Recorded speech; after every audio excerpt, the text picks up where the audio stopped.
मुंबईतील रघुजी भोसलेंच्या ऐतिहासिक तलवारीचं प्रदर्शन भरवलं गेलं। मुख्यमंत्री देवेंद्र फडणवीसांच्या हस्ते प्रदर्शनाचं उद्घाटन झालंय।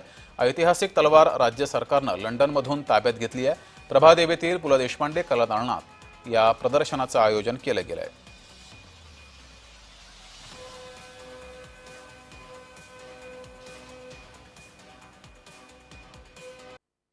आज खरोखर ही अतिशय आनंदाची गोष्ट आहे की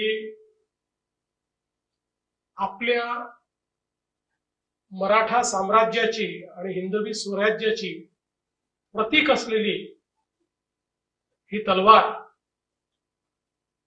जी